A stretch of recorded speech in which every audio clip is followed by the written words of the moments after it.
Hi, and welcome to our campaign kickoff pre-show. I'm Lisa Berry. I'm the local host of NPR's All Things Considered for WEMU Radio, broadcasting right here on the Eastern Michigan University campus.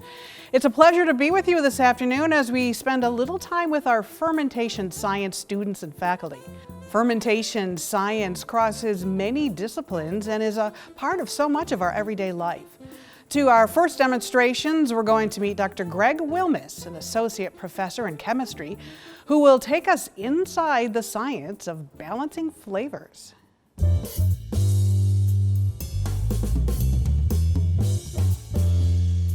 Well, welcome to the Eastern Michigan University Fermentation Sciences Food Lab. Unfortunately, we aren't able to send all of you some of the fermented goods that we and our students have been making over the last few years, but hopefully we can give you a glimpse into some of the thought processes that we have and how we incorporate scientific techniques into the making of delicious foods and beverages. I'm going to start out now by making one of the simplest cocktails, a gin and tonic, but it gives us the opportunity to think about a lot of the principles involved in designing fermented products. Foremost among that is the balance of flavors. So in a gin and tonic, we have very few ingredients. We have some limes, we have our gin, of course, which we're trying to keep as cold as possible, and we have tonic water that we're getting a bitter flavor from, and sweetness, and importantly, carbonation. So the first thing that we're going to do is to get a glass, preferably chilled if you can, and some gin that is as cold as possible. We want to measure our gin directly into the glass. So I'll do about a shot and a half here. Okay? Next, we're going to add our tonic water, and we're going to want to be as careful as possible that we do not lose the carbonation in the pouring. We're going to start by pouring down the sides, pour it very gently, and then bring it upright at the end. Finally, we're going to add our lime. You could have your lime juice pre-squeezed. I think it's fun to just add it right now so you can get as much as you want. If we mix the lime juice in before, the particles in the lime would provide nucleation sites that would make the carbonation evanesce from the drink. And finally, add as many ice cubes as seem appropriate, garnish with the lime, and we're good to go. Cheers. So one of the factors of our program that's very enjoyable for our students is that they get a lot of exposure to fermentation in relationship to food and drink. But since we are housed in the chemistry department in a modern science building, they also have the opportunity to use lots of modern equipment and facilities that normally aren't available in food service. We're going to demonstrate some of that with this next cocktail. All right, so this cocktail is based off of two main ingredients. We have mint, so we'll take a good handful of mint and put it into our mixing glass here. And the other main component that we have is a Scandinavian liqueur, aquavit. What's kind of cool about this cocktail is that the main flavor component in spearmint and the main flavor component in caraway seeds, which are a big part of aquavit, are the same molecule, except they are mirror images of each other. So this drink balances these two mirror images of this molecule to give us a very tasty beverage. One problem with using fresh greens like mint in a cocktail, though, is that the cells of the plant contain an enzyme called polyphenol oxidase. And as soon as the cell walls are broken, that polyphenol oxidase starts to turn the leaves kind of that unpleasant brown, swampy color. So we're going to get around that by muddling this with liquid nitrogen. I'm just going to pour a little bit of this into the mint. And this is essentially going to freeze the mint solid and make it so that I can muddle it into a fine powder. But at those low temperatures, this enzyme is deactivated, so I don't need to worry about the mint turning brown.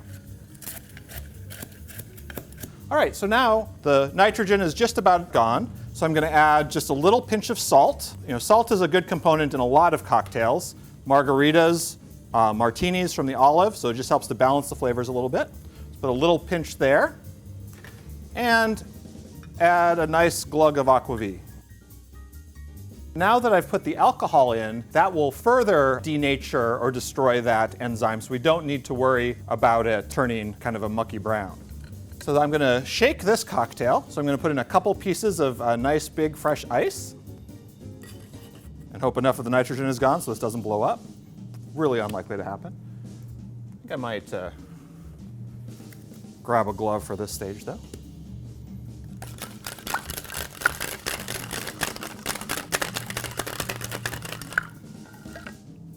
All right.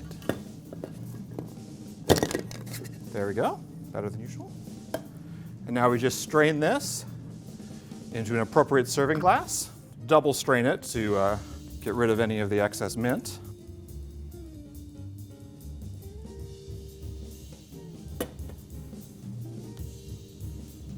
And there we have a delightfully green Carvone cocktail. And thank you for supporting Eastern Michigan University. Thanks, Greg. Cheers. Anyone else get a little nervous when the ice and the gin was almost floating off the counter? Don't want to waste that.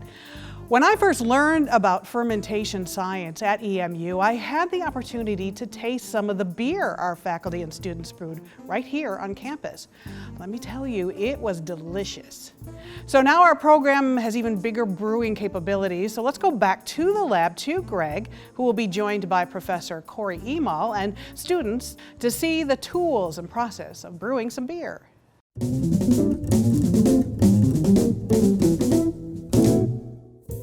Our 3-barrel ABS brewing system is one of the pieces of equipment that we're most excited about here in the Fermentation Science Department. This is something that I think really sets us apart from just about any comparable program. And this really gives our students the opportunity to see how brewing works at a commercial scale rather than just being something that they could do in their own garage. Heat transfer is different. Moving liquids around is a very different thing to do on a 100-gallon scale. Principles are the same, but having that hands-on experience really makes a big difference. So we start over with this piece of equipment. This is called our hot liquor tank. Okay, so we can heat this full of water, bring it up to essentially boiling, and then with a series of pumps and valves, we can divert that water wherever we need it. So after we bring the water to the appropriate temperature, the first thing that we're going to do is pump it into the mash tun where mashing begins. So over here on this side where Audrey's working, this is the mash tun. This is where we're going to put our grains in. We're going to extract the starches and enzymes out of those grains. So in here for about an hour and a half, that enzymatic conversion process is going to take place. We're then going to start to recirculate that sugar water now, called wort, through the grain bed until it runs clear. Then that wort is going to get run off into the boil kettle, which is here in the center.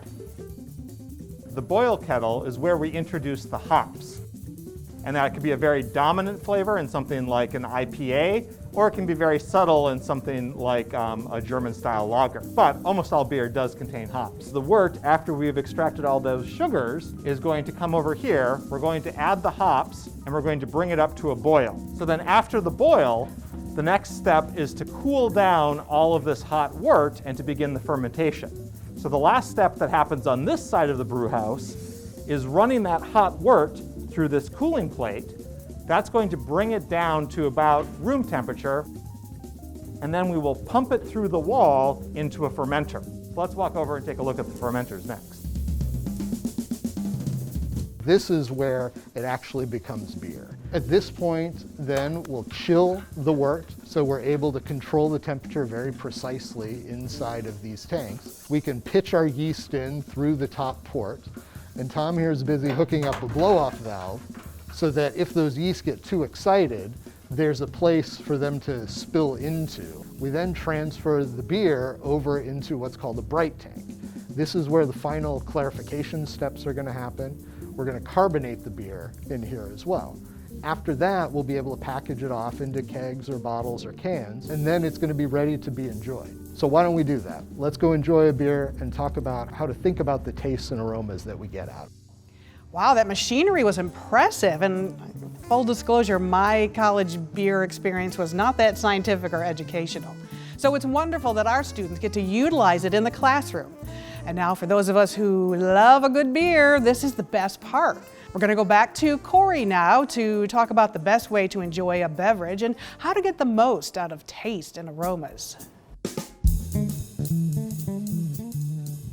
In this portion, we're going to teach you how to evaluate a beverage. And you can use these ideas for any particular beverage or food that you encounter. It doesn't have to be fermented. So one of the things that we do in this program is we teach students the science behind how all these flavors work together and why each ingredient provides the flavors and aromas that it does. There are 5 basic tastes: sweet, salty, bitter, umami, and sour. When we combine aroma, that's when we get flavor. We can sense thousands of different aromas, and that's how we get a very broad spectrum of different beers and other beverages.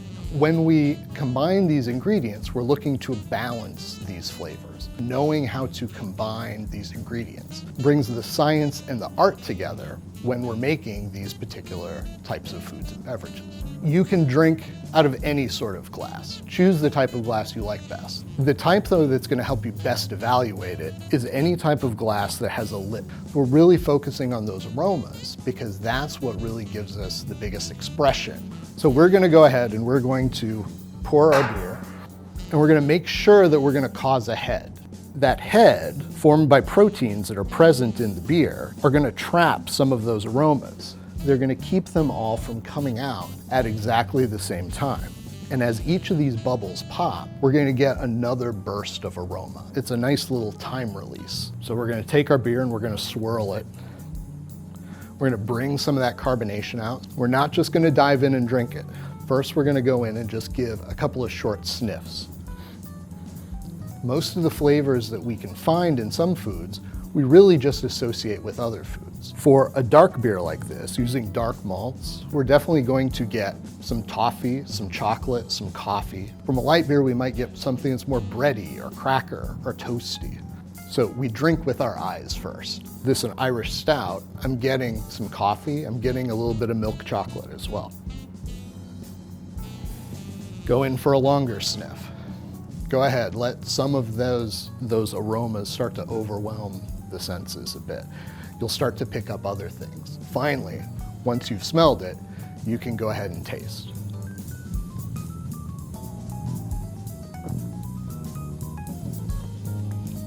Well, let that sit on your palate a bit.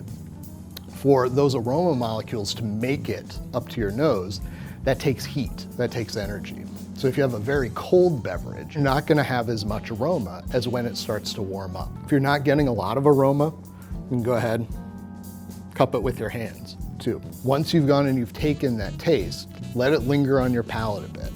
Think about the story that the beer tells. Does it have like a beginning, a middle, and an end?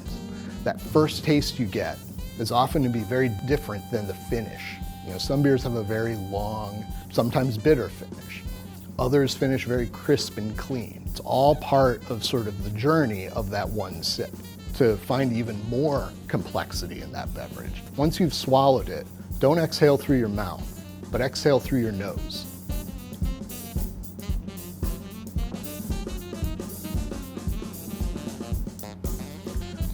And you can get a different experience that way. The key is to become just a little more aware of what it is that you're sensing. You can use this to explore new foods too. Next time you encounter something that you respond really strongly to, whether positively or negatively, really sit and think about it. What are the things you're responding to? So the ability to taste and pick apart all the components of the beverage and see how they come in balance with each other, and then be able to choose the ingredients and the process needed to make that is the thing that we try to teach our students here at Eastern. That's the thing that will allow them to go out, prove upon processes, and maybe even create new beverages in the future. I hope you had a lot of fun. Thank you for supporting Eastern Michigan University. Cheers. That concludes our time in the lab with our fermentation science program. We want to thank Greg and Corey and our students for showing us around and teaching us some science behind our drinks. So I hope you enjoyed your time, and thank you for joining us for the pre-show. In just a few moments, our Give Rise campaign kickoff event will begin, so buckle up. We have so many amazing stories to tell you and so much to share with you, so thank you so much for joining us.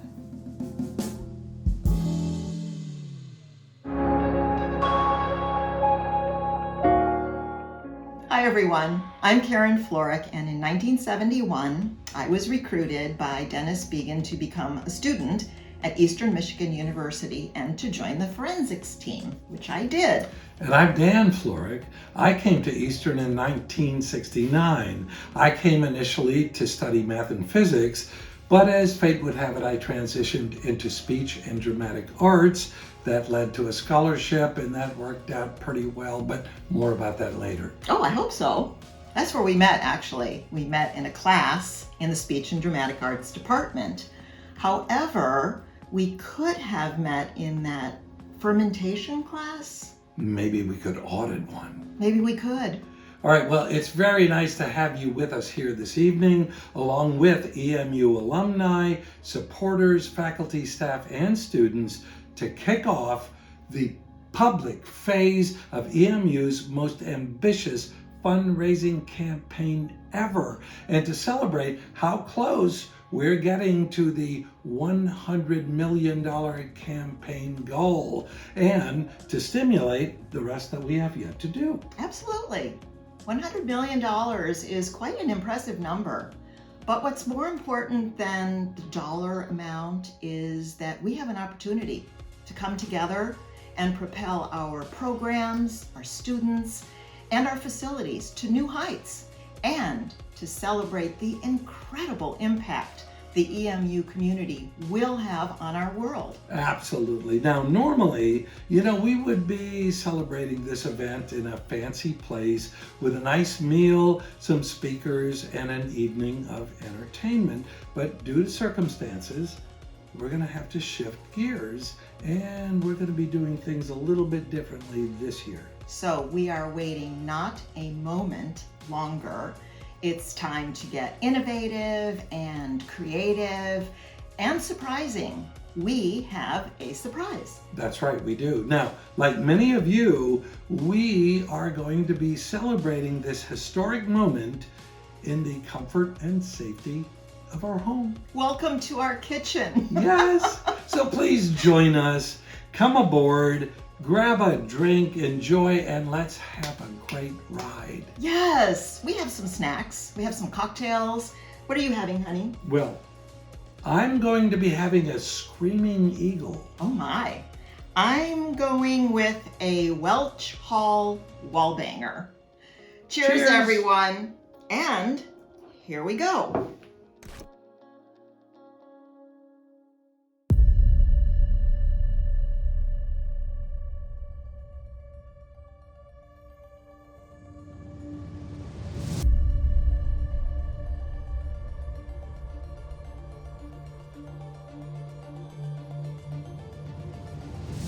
At Eastern Michigan University, we provide opportunity. The opportunity for every student to explore, flourish, and be welcomed. To encourage them to never settle for today, but to reach for tomorrow. To open doors they never knew existed. Because their past isn't the only thing to define their future. Not here. Here, we embrace a culture of inclusion. We remove barriers that prohibit growth. We build character and knowledge. We brighten the future of every student. And when we do this together, we have unlimited potential. Barriers become bridges. Bridges build community. Community fosters worldwide connections, and connections create boundless opportunities. Our legacy as a university lies in the future of our students. The heartbeat of our campus can be heard in the footsteps of every one of them. So let us embrace who they are today to empower who they will be tomorrow.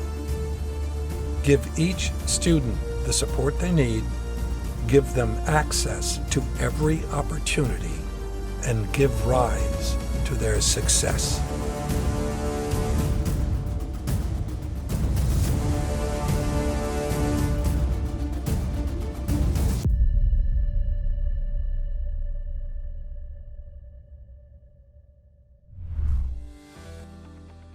Hello, Dan and Karen, and all who are tuning in. Thank you for joining us this evening to celebrate the public kickoff of this historic campaign for Eastern Michigan University and helping to give rise to our future success. Connie and I are thrilled to share that, as of today, we've raised more than $70 million of our $100 million campaign goal. Although many of you are enjoying this event from your homes, Connie and I are celebrating from the Legacy Theater in the Judy Sturgis Hill building that we've recently renamed for one of our esteemed faculty members who passed away last year. With all the excitement that is currently happening throughout this building, including the initiative to replace all the seats in both theaters and ongoing performance of the musical review In My Shoes, we wanted to drop in and get a sneak peek. We have so many exciting things to share with you this evening, but first, let's talk about the whys. Why this campaign and why now? Simply put, with all the challenges our world has experienced in the past year, never before has the remarkable work of our faculty, staff, students, and community partners been more important, and never before have we been more ready. We have a fantastic vision for the future of EMU, one that includes supporting student success, advancing programs of distinction, and helping our students excel beyond the classroom. Let's take a closer look at how we're supporting student success. Student success is and always will be our first priority, and this campaign will catapult our students to unforeseen heights. With your help, we will provide students the support they need to succeed academically, financially, and socially. Together, we can help them to graduate with less debt. We can challenge and support them in ways that meet their individual needs and backgrounds. We can give them opportunities outside of the classroom and inspire them to connect their learning to real-world challenges. And best of all, we can prepare them for meaningful careers that empower them to make a difference in Michigan or wherever they may go. Your support and that of all of our alumni and friends will put these goals within reach. After all, it is the university's vision to care for every student from every corner of the globe and all walks of life, so we can help to pave the way for greatness well beyond graduation. We share something precious at EMU. That's a profound commitment to our students. Our faculty, staff, and alumni all truly care about their well-being and success. Most universities say that, but I believe our actions, choices, and priorities day in and day out demonstrate just how deeply we mean what we say. EMU has always been known for having faculty members who value excellence in teaching and who involve students in their research and creative activities.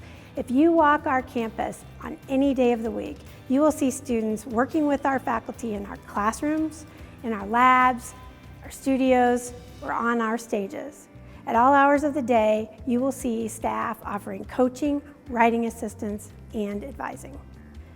This campaign is an opportunity for EMU to celebrate our rich and diverse heritage. Our students come from a variety of backgrounds and experiences. Some are first-generation college students, others work full-time and attend courses in the evenings.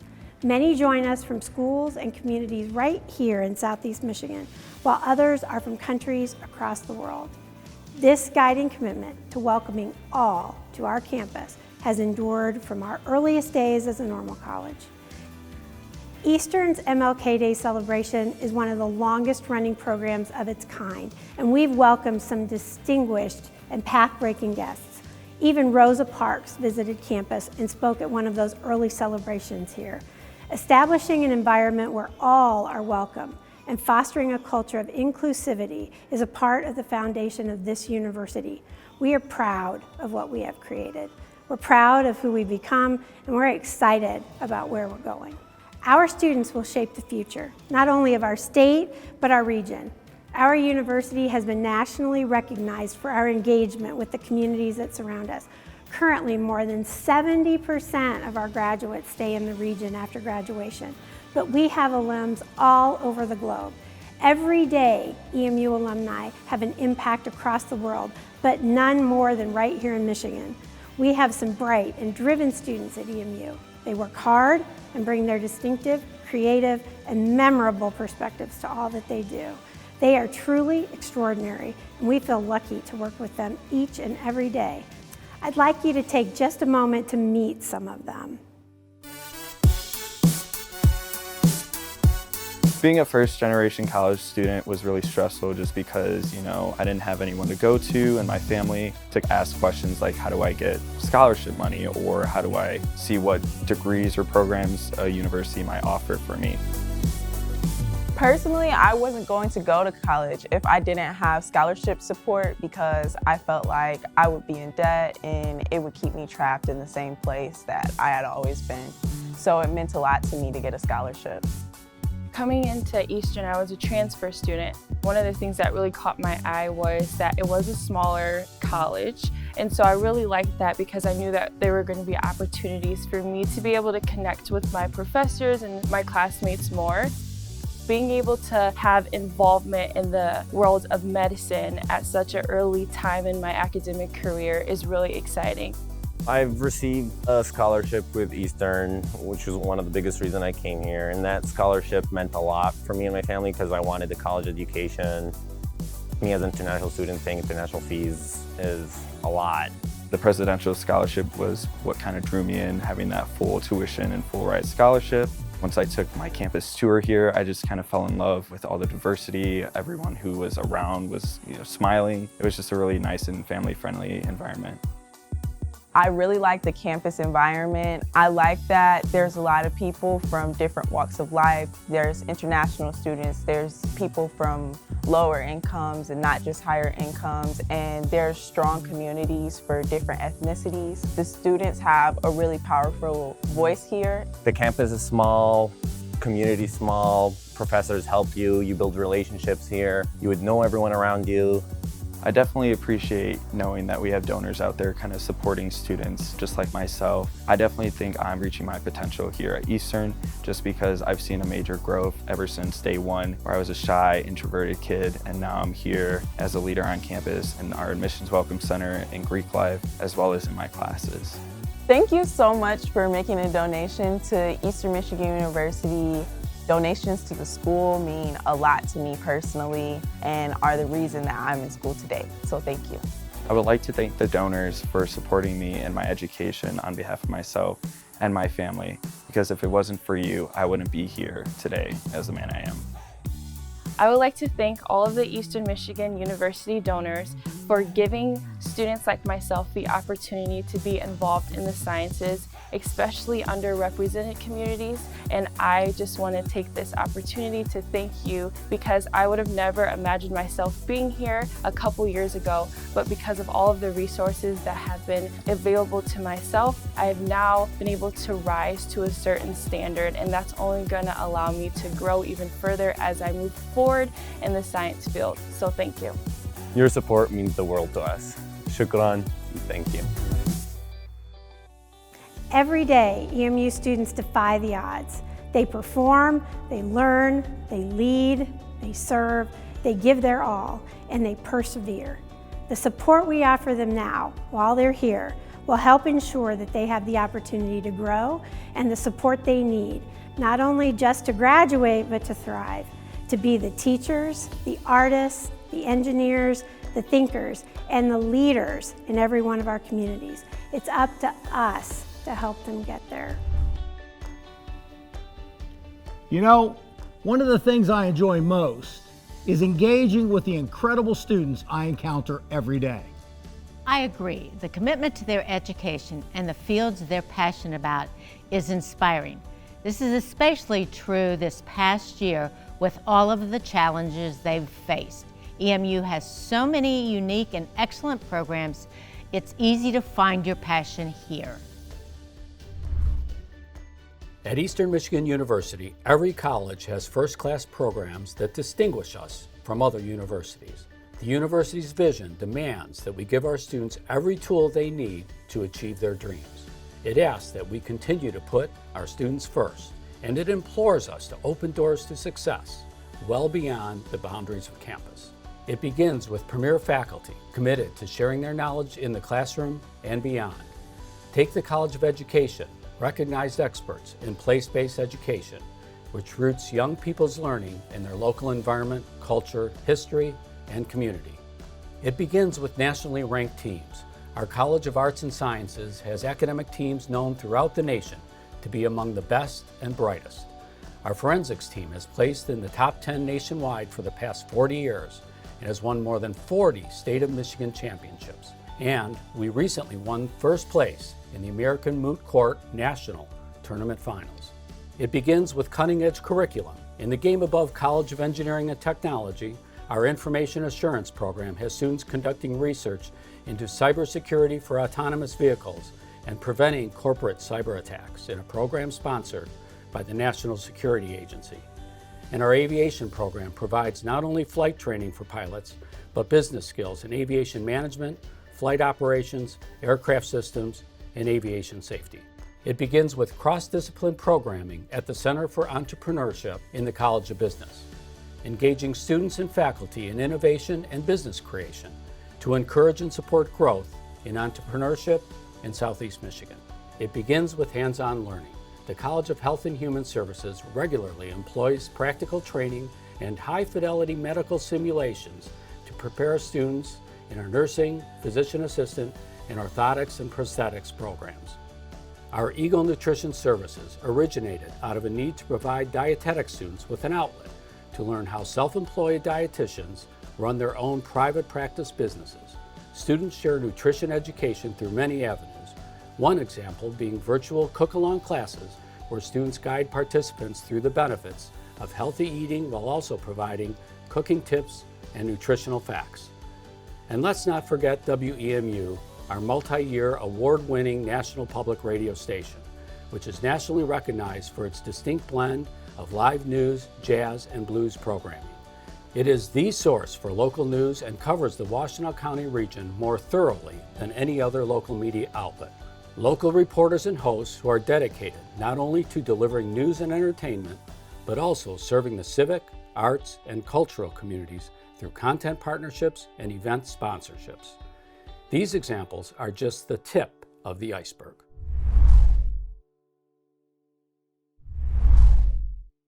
Eastern Michigan University has such a rich history of educating teachers. I really feel like I am a part of this community and that people are here not only to support me, but also to work together to make things better for everyone around us. The work I'm doing in autism research really focuses on how do we effectively include students with autism in general education classrooms. So specifically, I'm looking at mathematics classrooms because we know that students with autism in elementary grades do relatively well in their math classes, but something happens when they get to middle school and they start to fall behind their typically developing peers. So I'm looking specifically at what is happening within the classroom. Teachers really are trying, they want to be able to help, but as researchers, we need to find ways in order to help them help the students who are in their rooms. My hope to expand the work I'm doing right now is to really start working more with the teachers. So up until this point, I've been primarily working with the students and finding ways to effectively teach them and work with them. And now I want to branch out and start working more with the teachers and find out how can we do these things that we know work for these students in their general education classrooms.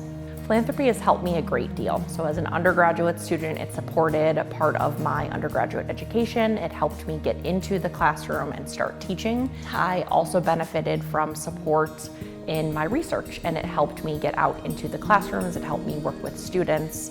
But in addition to that, it gave me an idea that other people cared about what I was doing and they valued my role in educating other students. So it was more than just the financial support, it was also that emotional boost of this is something that matters.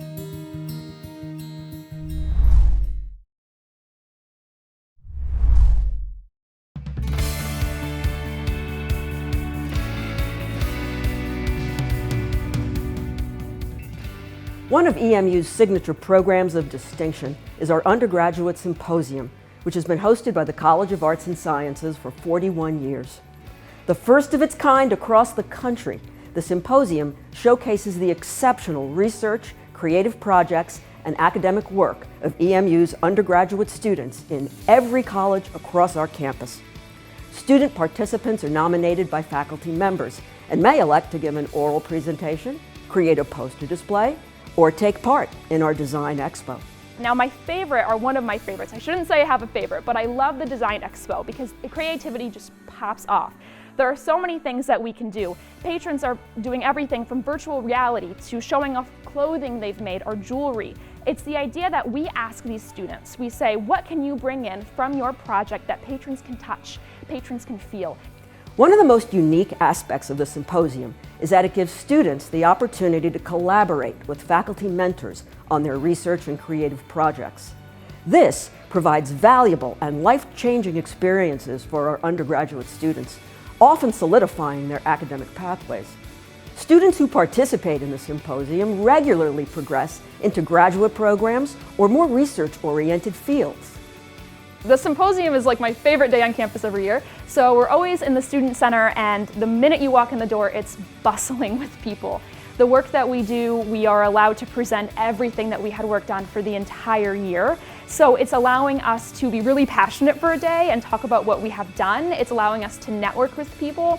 And I get to meet students from different departments that I would have never gotten to meet. So I'm involved with the theater department, and I've become friends with engineering students. So it's the idea of allowing us to connect with one another. The research that I'm working on right now is accessibility in the arts, so it's making sure that our academic spaces on campus are more inclusive, and we're making sure that within the artistic space we're providing access services so people can enjoy the show. With the funding that I've received, it's allowed me to purchase technology that we would have never gotten before to constantly be increasing the inclusivity of all the departments, whether it's the undergraduate symposium or the theater department. While we couldn't be more proud of Gwen and the other students who participate in the Undergraduate Research Symposium each and every year, there's even more to celebrate year-round. Our theater program hosts no less than 6 major productions each year, and our art students and faculty show their work in international exhibitions throughout the year. When we do have our next in-person event, I cannot wait to see you. We welcome you with open arms to see all of the great work that students are doing around campus.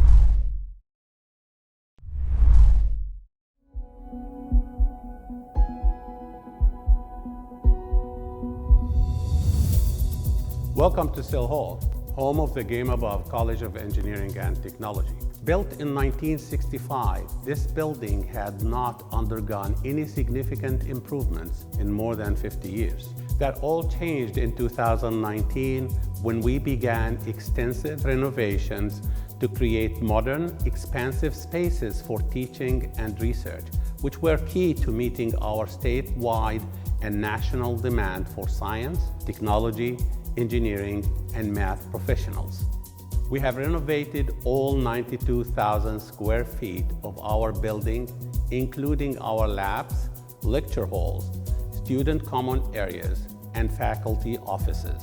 We have created larger, more modern spaces, maker spaces, for the hands-on lab work and research that our programs require, such as manufacturing, casting and welding, robotics, virtual reality, 3D printing, construction management, and automotive. And we've added more than 16,000 square feet to create lab and classroom space and collaborative learning areas for students, including flexible lab space that allows the college to meet the changing needs and interests of our students and our industry partners. The state of Michigan needs more than 12,000 engineers each year, but the universities in our state only produce about 6,000 graduates in engineering fields annually. Thanks to our new and expanded programs, the Game Above College of Engineering and Technology expects to grow by 75% over the next 10 to 15 years, from 2,000 students to nearly 3,500 students. And although most students come from Michigan, these program areas draw students from around the world. We are also intent upon attracting more women into STEM fields, as only 24% of STEM jobs are held by women. I did my bachelor's in architecture back in India. I worked as a junior architect for about 2 years, and that's when I decided I need to do my master's. The newly renovated labs have really benefited me and my education. I think with the technology and the feel of the entire building, it just helps you, getting practical knowledge is what is important in your field. Here I feel in every class we are together and everyone's really supportive. We always have the comfort level that we can discuss things with other students. Eastern has always been really open to all international students. It's really nice. Like, they take that extra step of effort to make us feel comfortable in a really different environment. It's been my second home. It's really comforting to still be here and still have people love you and encourage you towards your goals. I couldn't be more excited about what the future holds for us, because our students will now have the space and the tools to go with their talent, enabling them to make great things happen. Graduates of the Game Above College of Engineering and Technology will be leaders in many areas: engineering, construction, interior design, cybersecurity, aviation, as well as many others. They have a bright future with many technological advances where they will be designing and using self-driving cars, unmanned aerial vehicles, advanced robots, and many applications of artificial intelligence and the Internet of Things in a safe and joyful environment. The future vision we have for Eastern Michigan University demands that we give our students every tool they need to become the engineers, teachers, performers, inventors, artists, entrepreneurs, and leaders they dream of becoming. Our investment in these and the many other programs of distinction will position Eastern as a leader in our industries and region for decades to come. Together, we can increase scholarship opportunities to aid in recruitment for these programs, support our faculty whose research creates new opportunities for students and advances knowledge and practice in the field, and enhance opportunities for internships and community partnerships that will strengthen these fields and help our communities flourish.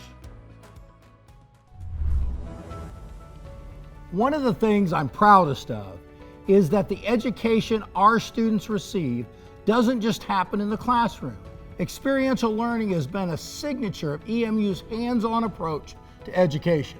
Let's take a look at some of these groundbreaking opportunities that are currently happening. At Eastern Michigan University, we are pioneers in the way we prepare our students.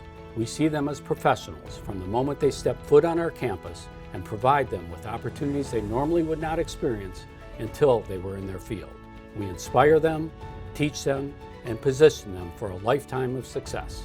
Frequently, it is our graduates who are sought after for jobs in their fields because of their drive, their determination, and their hands-on learning experiences. And it is up to us to continue the university's commitment to open doors well beyond the boundaries of campus.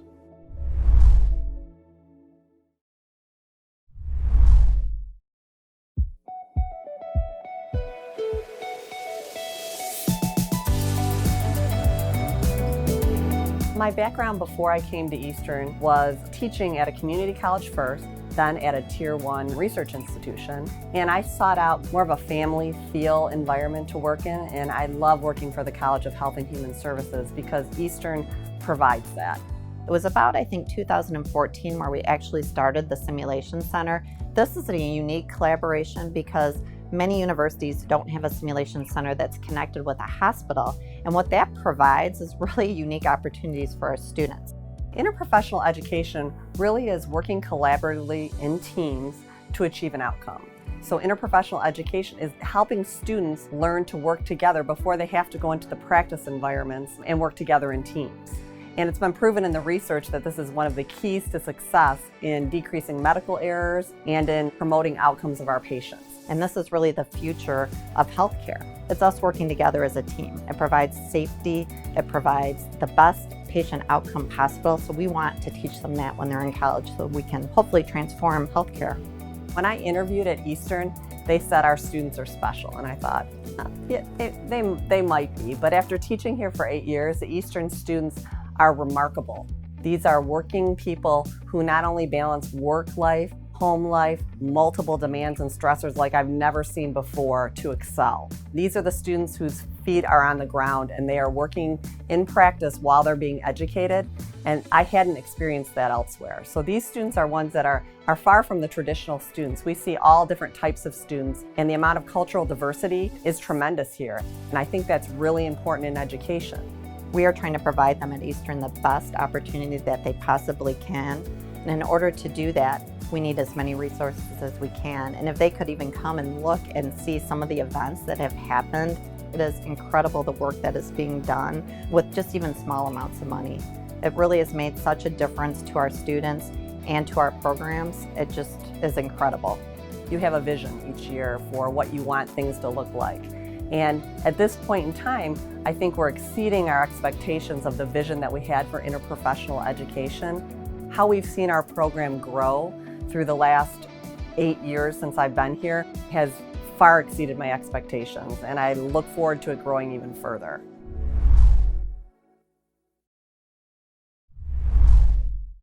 So the Morris Chair is given to the College of Education each year. In the past, people have done small projects, they've brought in guest speakers, but when I came here in 2016, I made it very clear that I was committed to underserved populations and that, I live in Detroit, I wanted to make sure that Eastern's footprint was in Detroit. I was able to then go into DPSCD and do work with their district around leadership development. So they have talent pipelines that they're trying to develop with Wayne State and with Eastern. So we're the two partner universities. Students who take this certificate, what they learn is how to then be activists and advocates and allies and accomplices in their workplace for transformative change. I was a teacher and a counselor and a principal for 25 years in K-12. And a lot of times we do a lot of things for free. That funding was key.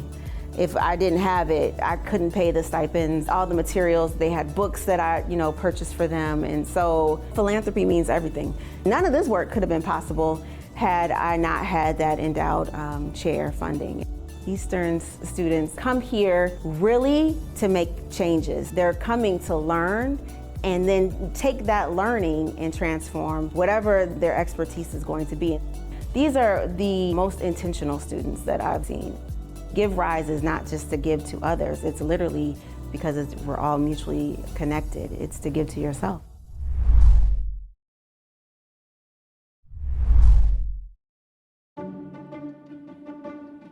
We're discovering new antibiotics from microbes in the soil right here on campus. We send students out, they bring in a soil sample, we cultivate the microbes from that soil sample, and then we test those against other microbes to see if they can kill other microbes. It's a major benefit for society because we really need new antibiotics. Between all of our classes and research labs, we have up to 500 students every year helping us find new antibiotics. This work that we're doing and trying to manipulate and create environments that would allow antibiotics to grow, it creates a really cool project to look at because we now are having the chance to have involvement in the process of finding new ways to treat these infections that are resistant to antibiotics. Eastern students are absolutely the best in the lab. I love their dedication and their enthusiasm. A lot of them haven't been in a lab before. They may have come from a high school where they didn't get to do lab work. We initially meet them in a class called the Tiny Earth class, where we bring in these soil samples and begin working with them. And then during that class, if they get really excited, then they can come here and they can work in our lab and carry on. And I love to see that spark in their eyes grow as they learn what science is really all about and get excited about research. What makes this project exciting for me is just every day I get to work with amazing students. When I come into lab, I can see their progress and see them learn and see them grow and see them start to make connections between what they're learning, the scientific literature, and where they need to go with their project. And so seeing that excitement on students just sort of makes me want to come to work every day. The goals that we're seeking are both to increase our students' ability to do science, that technical skill, and to communicate science, to talk to people about the science, and also to be a part of the scientific community. This is research that matters to people outside of the classroom. We are actually just about ready to publish our most recent findings. And as part of that publication, there's going to be 9 undergraduate students that will leave Eastern having published here at Eastern. And so that's humongous for their careers, whether they want to stay in science, whether they want to go to graduate schools. Having published as an undergrad is like, it just takes you miles beyond wherever you want to go because you've already published something. All Eastern students that I've worked with so far have the quality in that they want to better themselves, right? They want to learn. To see them like spark up, think that, hey, I'm doing real science, I can do this. Seeing that change in their mentality, the way we're structuring our courses really makes them think that, hey, I can do this. It's approachable, it's doable, right? And I can come and I can do it at Eastern. Additional funding is really appreciated because a lot of times in science, you have to kick off an idea and you need a little bit of starter funds to get that idea going. It's really appreciated because we were starting with nothing, and now we have a very vibrant antibiotic discovery research group here at Eastern.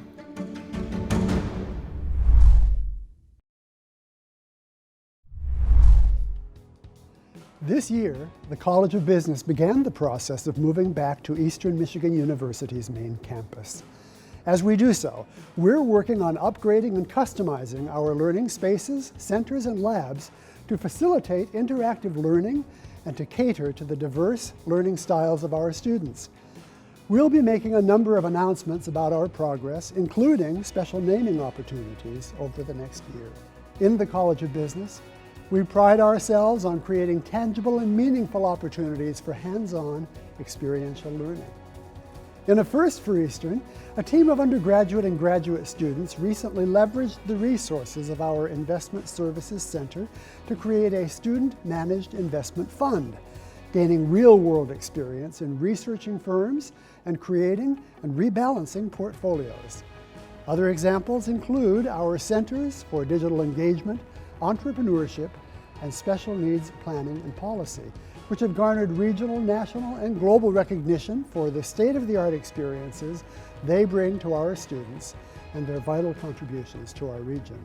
Our experienced, award-winning faculty continue to prepare students to meet the business and economic challenges of our time through our AACSB accredited programs with national and global rankings that span such fields as entrepreneurship, human resources, international business, integrated marketing communications, management, sales, supply chains, and taxation. In fact, let's hear right now about the exciting endeavors of the Center for Digital Engagement. The Center for Digital Engagement has touched hundreds of students and helped them find their ways to their future careers, whether that be in our marquee digital marketing or related fields, or frankly, part of their path to discovery that they really want to do something quite different. Wasn't the best student growing up. I had a lot of different struggles in determining what I wanted to do with the rest of my life. So I ended up joining the military. I was in the Army for 6.5 years. Did one tour in Iraq, one in Afghanistan. As a former veteran, Eastern is an incredible school for vets. Just recently, they were ranked the #2 school in the country for veterans returning to school. I thought I wanted to do criminology. I thought I wanted to be a social worker. I thought I wanted to go into psychology. And then I took Bud's class, and that is what kept me at Eastern. So I took the class, and like from the beginning, I said, this is amazing. I said, I could do this every day. We employ 48 students each summer, pay them a great internship salary, give them lots of opportunity to network with people who have more experience and help them get their careers launched. My experience with the CDE was like nothing I had previously experienced. Many other internships, you might be stuck making copies or doing a lot of admin tasks. With the CDE, you're making a real impact. It was the 4 of us running an organization. So you had to wear a lot of different hats, you had to do a lot of different things. And as a student, as an undergraduate, so important to learn how to do all these multitude of different tasks. We all started here like clueless, but by the end of the program, we all knew each other. I had met professionals from Google, I had met professionals from Pinterest. We got to ask these people anything that was on our mind just about our career journey. We were all kind of lost and trying to figure out what our place was in digital marketing. We got our start because we got a grant from a donor that allowed us to begin our digital marketing workshop, which everything grew out of that. We got name recognition, we began to be recognized in Southeast Michigan for what we were doing, and that was all due to that initial donation as part of a faculty entrepreneurship grant. That first year we had 12 students working with 6 companies. 6 years later, we had 426 applications. It was amazing. I just couldn't believe it. Somebody took a chance and gave money to essentially something they didn't even know if it was realistic, if it was possible. They just saw the potential. They're like 48 students. Those 48 students are making impact and going on to find careers and all that from somebody giving their time, effort, and knowledge. I fully intend to work with digital advertising for many years to come. I love it, I love everything about it, and I don't want to look back. This is where I want to be.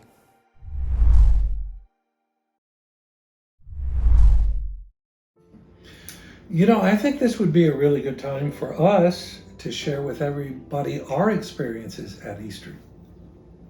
Sure. I graduated with a focus on fine arts and speech communication. So whether I am heading a team that's running an art gallery or interviewing people at an event for a culinary school or wrangling my puppets for yet another live show, I'm always drawing on what I learned at Eastern. For me, communication is a lifelong practice. I ask myself, am I communicating clearly? Am I listening? Am I sharing information in a way that's interesting? So I have the program and my teachers, such as Dennis Began, to thank for giving me a set of skills that I use to this day. That's awesome, and I agree with all of that. And just to go back for a minute, I was talking about how I came to Eastern in the math and physics program, but gratefully transitioned over to the speech and dramatic arts department. That was the biggest change in my life. And I found a sense of belonging, I found a sense of company and community, and that is still true to this day. There are many people to thank, and there was Dr. Gussif and Parker Zellers and Mr. Macaulay, and to this day, Dennis Began and Ken Stevens. But what I want to point out right now is I could tell you something that was important to me about every single play I ever did there. But when I did Richard III with our guest director, the wonderful Mr. Peter Muskamp from England, it was during that production I knew I was in the right place, doing the right thing, and that this was my calling. This was what I was going to do. So thank you, EMU. Thank you to so many people. And I hope all of you students, everybody finds something like that yourself. Our university will continue to make an impact on the world around us. With your help, we can continue to build opportunities for our students and support them throughout their time here at EMU. We will be able to generate experiences that will create a community of support in order to launch them into successful careers as graduates. As we conclude this evening with you, let's hear from a couple of our former students as to why they think now is a good time to join this effort.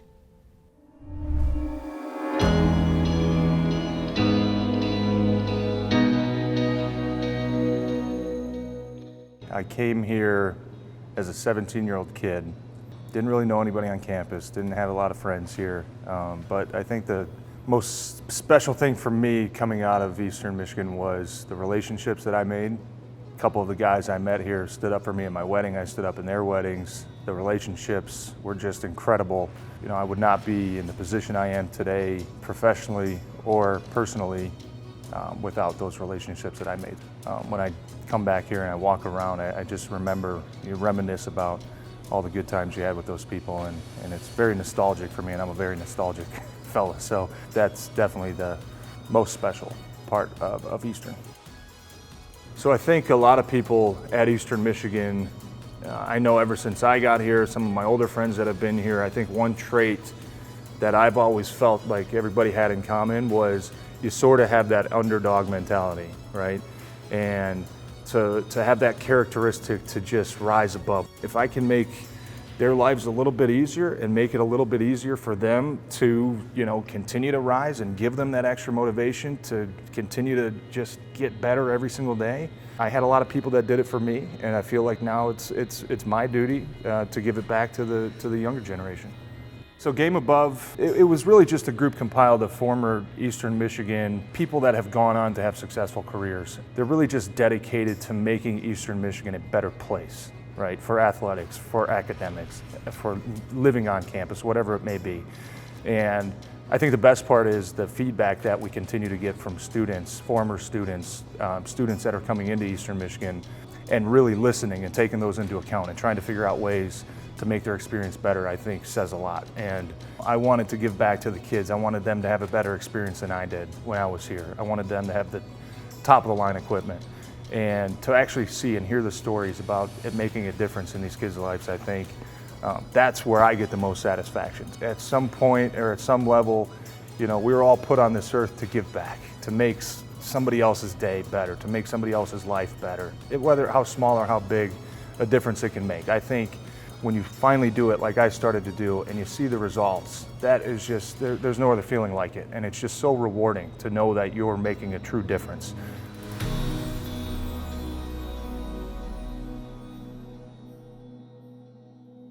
Hello, my name is Dara Munson. I'm a proud graduate of Eastern Michigan University, where I earned a bachelor's degree in criminal justice. My experience at EMU launched my curiosity and career in human services, which laid the foundation for me to now serve the greater community as president and CEO of Family Focus, serving 19,000 individuals every year throughout Northeast Illinois. My experience at EMU was full of stellar professionals, a variety of extracurricular activities, experiential learning, and it was a place where I created lifelong friendships. Today, I am still very much connected with EMU, serving as a trustee on the foundation board. I give because EMU is a place for all students, traditional and non-traditional. Anyone with a passion for learning and the discipline to focus on their education is welcome at EMU. The foundation's purpose of providing additional financial support to students, programs, services, and the educational community of Eastern Michigan University fuels my passion for supporting the university as a donor. And if you are interested in positively impacting someone's life by uplifting them with access to high-quality education through EMU, I invite you to join this effort and donate as well. And you can do that knowing the outcome of a stronger society is well worth your investment. Thank you. Thank you so much for celebrating with us this evening. And thank you for asking us to be part of this campaign.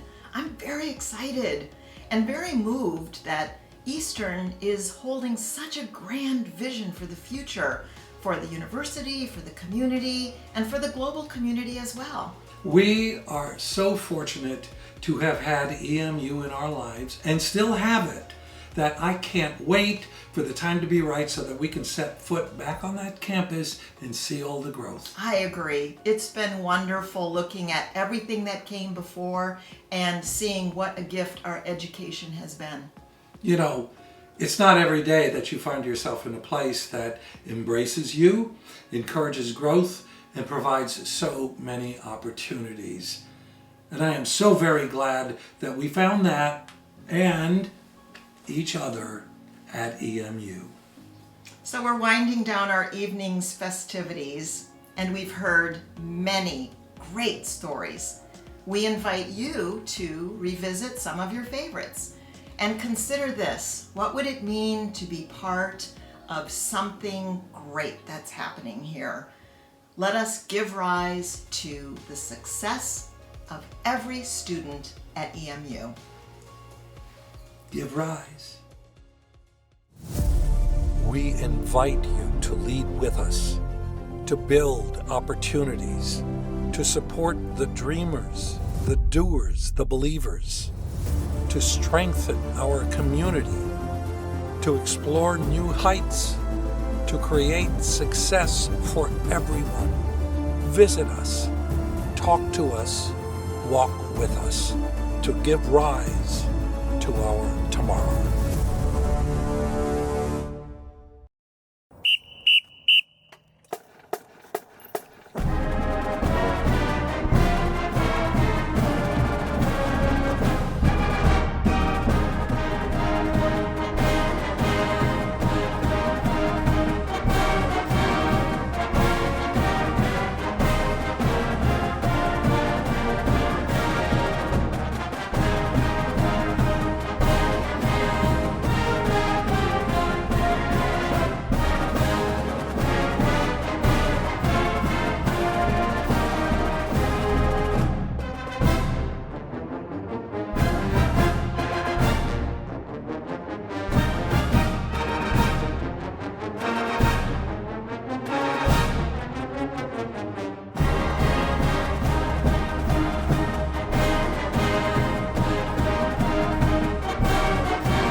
Thank you very much for celebrating with us.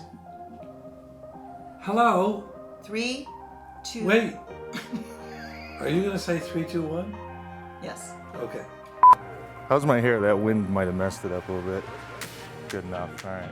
I feel naked without my mask. It's weird, right?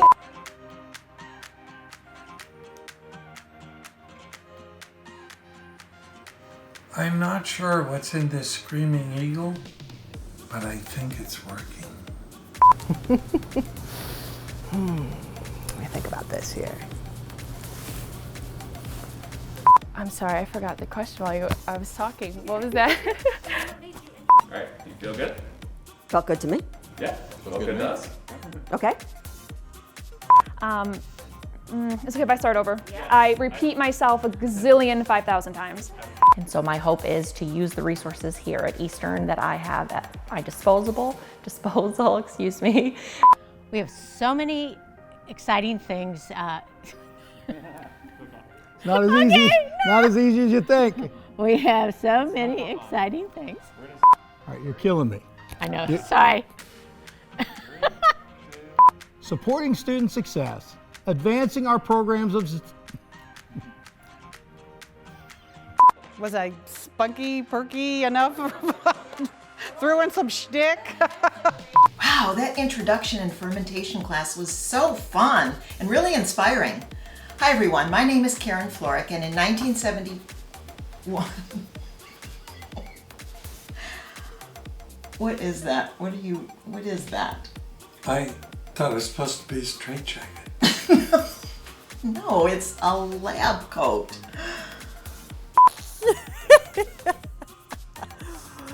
You look good. You look sciencey. Yeah.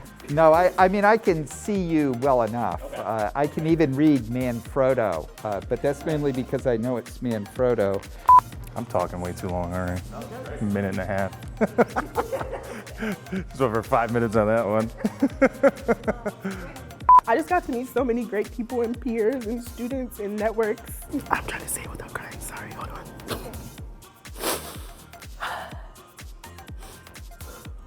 Okay, yeah, cut that out. Okay. Deep breath, you're doing great. Thank you. I'm not used to having all this attention. Okay. Cool. Practice all these things. None of the things I practiced came out of my mouth. None of those words. I went to the morgue one time. That was frightening. I was a criminal justice major, so that was not my favorite field trip. I think that's all I got. Yeah, great job. Oh, feel free to splice it all.